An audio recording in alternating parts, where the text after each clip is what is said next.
Bonjour et bienvenue, j'espère que vous allez bien. Dans cette vidéo, on va traiter de corriger l'examen national 2025, session de rattrapage, branche sciences expérimentales, sur les suites. L'exercice 1 nous dit, on considère la suite U indice n définie par U indice 0 est égal à 3,5, U indice n plus 1 est égal à 3, U indice n plus 2 divisé par 2, plus U indice n, pour tout entier naturel n. La question 1, petit a, nous dit de vérifier que indice n plus 1 est égal à 3 moins 4 sur 2 plus indice n, pour tout n appartenant à n. On a, après l'énoncé, que U indice n plus 1 est égal à 3 U indice n plus 2 divisé par 2 plus U indice n. Si on a 3 fois U indice n. Alors faisons apparaître ce terme-là qu'on a au dénominateur. Faire apparaître au numérateur. C'est-à-dire, si on a 3 U indice n, il faut multiplier 2 par 3. C'est-à-dire, il fait apparaître 3 U indice n plus 6. Alors, faisons 3 U indice n plus 6. Pour faire apparaître plus 2, alors on a 6 moins 4. Ça nous donne plus 2. Ça qui est égal à 3, on factorise par 3. 3 facteurs du indice n plus 2, moins 4, tout divisé par 2 plus U indice n. Et ça, c'est égal. Si on... Ça, c'est 3 U indice n plus 2 divisé par U indice n plus 2, moins 4 sur 2 plus U indice n. Et 3 U indice n plus 2 divisé par 2 plus U indice n, c'est 3. Ça nous donne 3. Moins 4 divisé par 2 plus U indice n. Et ça, c'est l'expression qu'on cherche. Passons à la question 1 petit b, qui nous dit de montrer par récurrence que U indice n est strictement inférieur à 2, strictement supérieur à 0, pour tout n appartenant à n.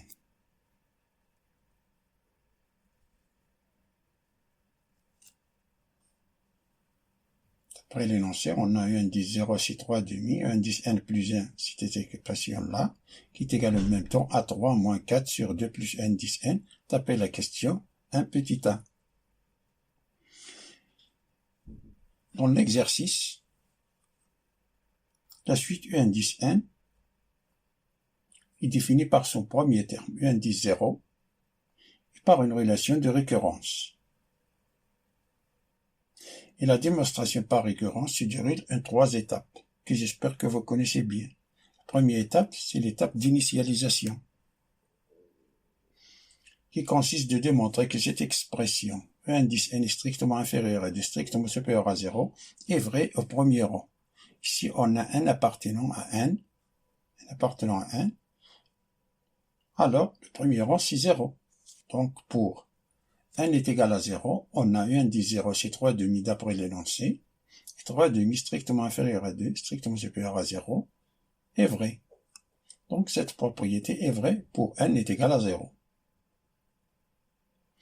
La deuxième étape, c'est l'hérédité. L'objectif est de démontrer que, en supposant que cette propriété est vraie au rang n fixé, alors, voyons si la propriété est vraie au rang suivant, c'est-à-dire au n plus 1. On a soit n appartenant à 1, supposons que indice n strictement inférieur à 2, strictement supérieur à 0 est vrai. Alors, montrons que indice n plus 1 strictement inférieur à 2, strictement supérieur à 0 est vrai aussi. On a indice n plus 1 qui est égal à 3 moins 4 sur 2 plus indice n plus indice n pour tout n appartenant à 1 d'après la question 1 petit a.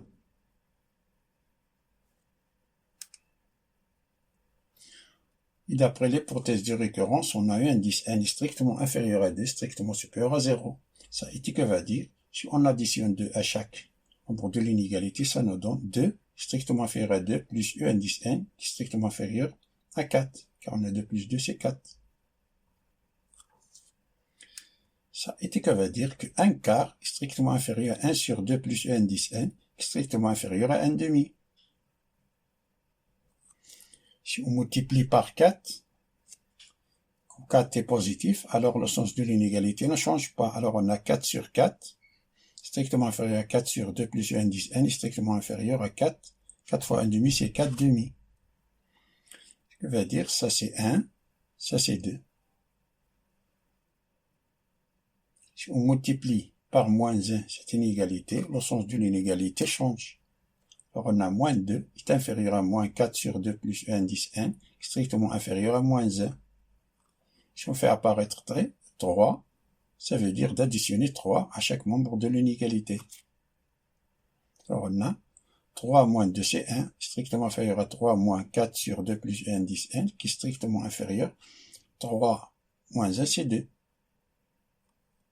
Et ça c'est e indice n plus 1. Comme 1 strictement supérieur à 0, alors on a 0 strictement inférieur à 1, qui est strictement inférieur à e indice n plus 1, strictement inférieur à 2. Ça, et qu'on va dire que e indice n plus 1 est strictement inférieur à 2, strictement supérieur à 0. Et la troisième étape de la démonstration de récurrence, c'est la conclusion. Alors on a l'initialisation vérifiée, l'hérédité démontrée, on a bien pour tout n appartenant à n, e indice n est strictement inférieur à 2, strictement supérieur à 0. Passons à la question suivante. Question 2 petit a. Démontrer que e indice n plus 1 moins e indice n est égal à 1 plus e indice n facteur de 2 moins e indice n divisé par 2 plus e indice n pour tout n appartenant à n. On a, après l'énoncé, que e indice 0 c'est 3 demi, e indice n plus 1 c'est 3 e indice n plus 2 divisé par 2 plus e indice n qui est égal à 3 moins 4 sur 2 plus e indice n. Ça c'est d'après la question 1 petit a. Alors, calculons indice n plus 1 moins e indice n. Ça c'est, on remplace e indice n plus 1 par son expression. On développe tout ça. Ça nous donne 3 e indice n plus 2 moins 2 indice n moins e indice n au carré. Tout divisé par 2 plus e indice n. Ça est égal en même temps à moins e indice n au carré plus e indice n plus 2. Tout divisé par 2 plus e indice n. On voit que le numérateur s'annule en 2, car on a 2 au carré c'est 4, alors on a moins 4 plus 2 plus 2, ça nous donne 0. Alors on peut factoriser par e indice n moins 2. Alors on a e indice n moins 2, facteur, pour faire apparaître e indice n au carré, il suffit de ici moins e indice n, car on a e indice n fois moins e indice n, ça nous donne moins e indice n au carré. On a ici moins 2, pour faire apparaître plus 2, il suffit de multiplier par moins 1. Moins 2 fois moins 1, ça nous donne 2. Si on multiplie ce produit-là, ça nous donne ça. Tout divisé par 2 plus e indice n. Si on factorise par moins 1, cette expression, ça nous donne e indice n moins 2 facteur de e indice n plus 1 facteur de moins 1. Factorisé par moins 1 pour faire apparaître cette expression 1 plus e indice n. On a 1 plus e indice n. Ici, on multiplie cette e indice n moins 2 fois moins 1. Ça nous donne e indice n, pardon, 2 moins e indice n. Ça est égal 2 moins e indice n plus 2, c'est-à-dire 2 moins e indice n, facteur de e indice n plus 1, tout divisé par 2 plus 10n.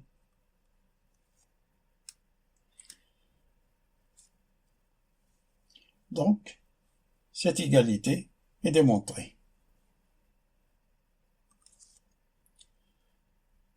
Passons à la question 2 petit b. De montrer que la suite e indice n est croissante et en déduire que e indice n est convergente.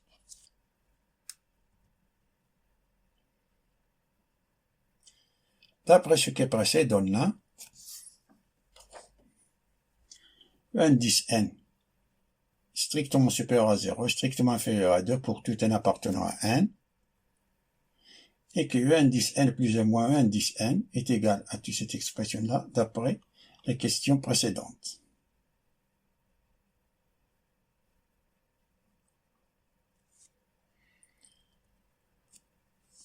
On a E indice n est strictement inférieur à 2, strictement supérieur à 0, ce qui veut dire que moins E indice n se multiplie par moins 1, le sens de l'inégalité change. Alors on a c'est moins 2, strictement inférieur à moins E indice n, strictement inférieur à 0. Ça veut dire que si on additionne 2 à chaque membre, alors on a 2 moins 2, ça nous donne 0, et 2 moins E indice n, ici on a 2 plus 0, c'est 2. Alors on a 2 moins E indice n, strictement supérieur à 0, strictement inférieur à 2, ça veut dire que 2 moins E indice n est positif. Et comme E indice n strictement supérieur à 0 strictement inférieur à 2, ça veut dire que E indice n est positif. Alors on a 1 plus E indice n est positif. Ça c'est évident. Alors on a le numérateur est positif. Le dénominateur est positif. Donc, E indice n plus 1 moins E indice n strictement supérieur à 0. Ça veut dire que E indice n plus 1 est strictement supérieur à E indice n. Je passe à l'autre côté E indice n. De la suite, E indice n est croissante. Il a été strictement croissante. Donc la suite E indice n est croissante et majorée par 2. Ici, est majorée par 2. Donc la suite E indice n est convergente. Passons à la question de petit c. De montrer que 0 est strictement, que 2 moins E indice n plus est strictement supérieur à 0, qui est inférieur ou égal à 2/7 facteur de 2 moins E indice n pour tout n appartenant à n.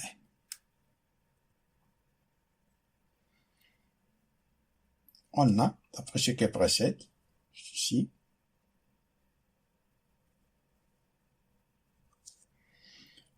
on a E indice n plus 1 strictement inférieur à 2 qui est strictement supérieur à 0. Ah, ça implique que E indice n plus est strictement inférieur à 2. Ça veut dire que 2 moins E indice n est strictement supérieur à 0. Je le fais passer à l'autre côté, ça veut dire strictement supérieur à 0. Alors on a cette partie de l'inégalité est démontrée.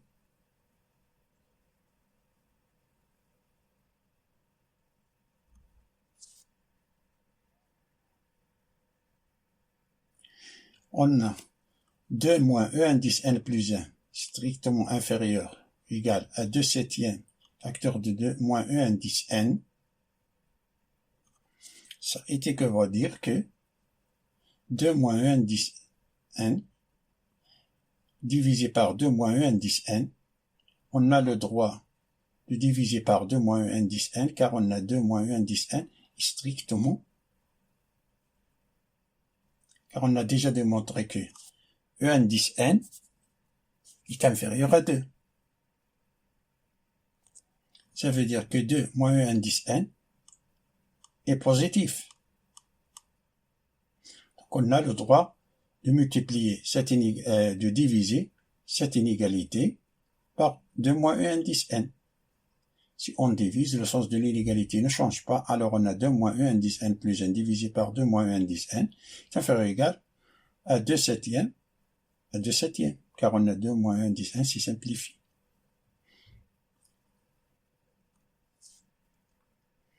Ça va dire on remplace E indice n plus 1 par son expression, c'est 3 E indice n plus 2 divisé par 2 plus E indice n.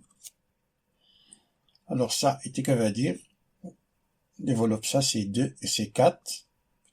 4 plus 2 indice n, moins 3 indice n, moins 2, tout divisé par 2 plus indice n. Tout divisé par 2 moins indice n est inférieur ou égal à 2/7. Ça veut dire, ça on a ici 2 indice n moins 3 indice n, c'est moins E indice n, plus 2, car on a 4 moins 2, c'est 2. Divisé par 2 plus indice n, divisé par 2 moins E indice n est inférieur ou égal à 2/7.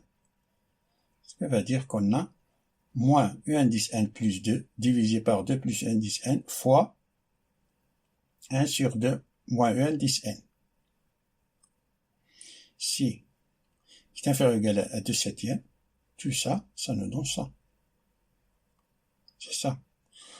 Alors, si on simplifie par 2 moins u indice n, ça nous reste 1 sur 2 plus u indice n est inférieur ou égal à 2 septièmes.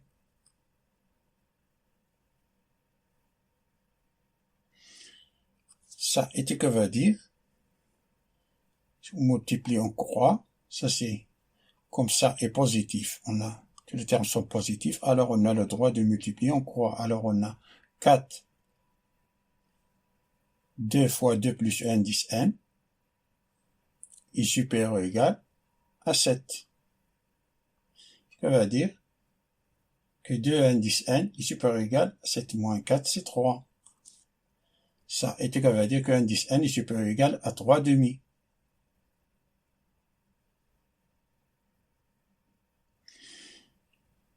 Donc, il suffit de démontrer, pour démontrer que 2 moins u indice n plus est inférieur ou égal à 2 septièmes facteur de 2 moins u indice n, il suffit de démontrer que indice n est supérieur ou égal à 3 demi.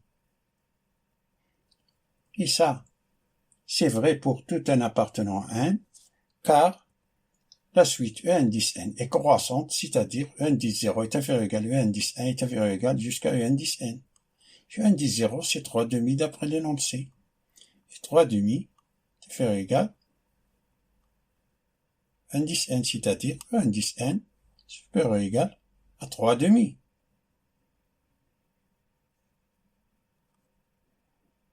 Et comme on a l'équivalence, alors 2 moins u indice n plus 1 est inférieur ou égal à 2 septièmes facteur de 2 moins u indice n. Par suite, 2 moins u indice n plus 1 est strictement supérieur à 0 et inférieur ou égal à 2 septièmes facteur de 2 moins u indice n. Passons à la question de petit d, de déduire que 2 moins u indice n plus 1 est inférieur ou égal à 1 demi-facteur de 2 septièmes à la puissance n, strictement supérieur à 0 pour tout n appartenant à n.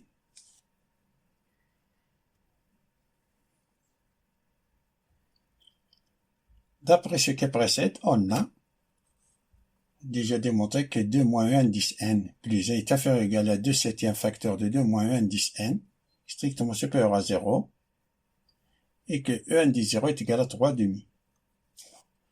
Pour n est égal à 0, on a 0 est inférieur ou égal à 2 moins u indice 1, c'est inférieur ou égal à 2 septièmes facteur de 2 moins u indice 0. Et pour n est égal à 1, on a 0, strictement inférieur, si strictement inférieur à 2 moins u indice 2, est inférieur ou égal à 2 septièmes facteur de 2 moins indice 1. Pour n est égal à 2, même chose, 0, 2 moins u indice 3, est inférieur ou égal à 2 septièmes facteur de 2 moins u indice 2. Et ainsi de suite. Alors, pour n est égal à p moins 2, on remplace n par p moins 2. Alors, on a 0 est inférieur ou égal à 2 moins p moins u indice p moins 1 est inférieur ou égal à 2 septièmes, facteur de 2 moins u indice p moins 2.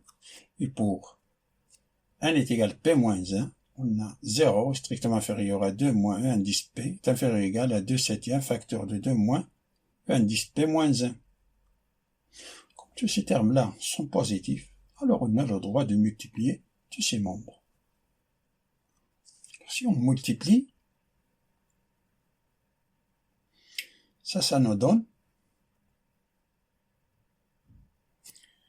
que 0 est strictement inférieur à 2 moins 1 indice p qui est inférieur ou égal à 2 septièmes à la puissance p moins 1 moins 0 plus 1, facteur de 2 moins 1 indice 0.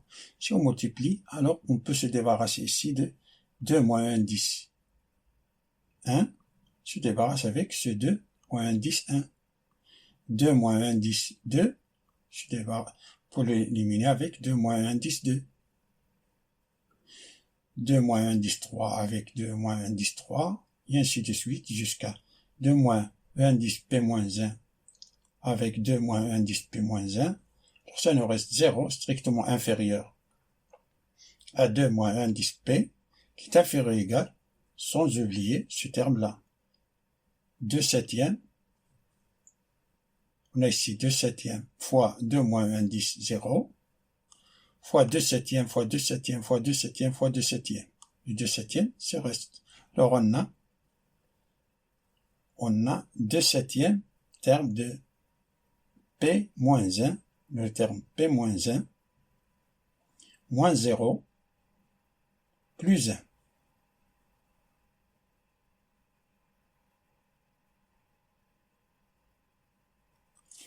Ça est qu'on va dire que 2 moins 1 indice P est inférieur ou égal.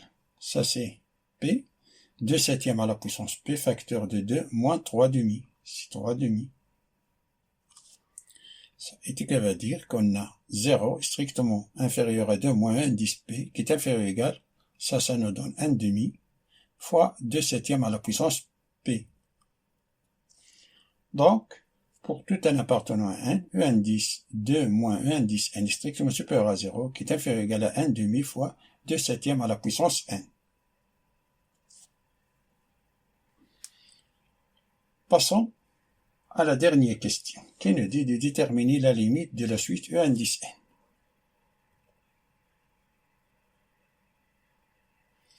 On a, pour tout n appartenant à n, que 2 moins 1 indice n est inférieur ou égal à 1 demi fois 2 septièmes à la puissance n, qui est strictement supérieur à 0, alors la limite, plus l'infini de 0, ça nous donne 0, la limite en plus l'infini de 2 moins 1 indice n, qui est inférieur ou égal à la limite en plus l'infini de n demi fois 2 septièmes à la puissance n. Ce qui va dire que la limite en plus l'infini de 2 moins 1 indice n est inférieur ou égal à 0 et strictement supérieur à 0.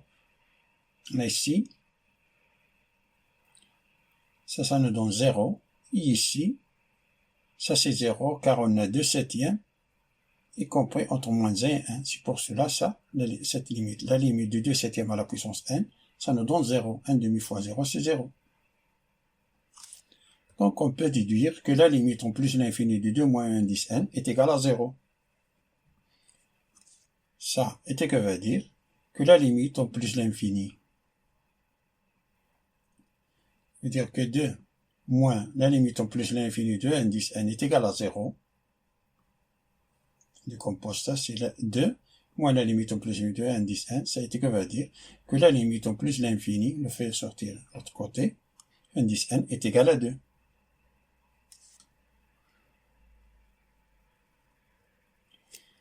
Merci d'avoir regardé cette vidéo. Je vous souhaite bon courage et à bientôt.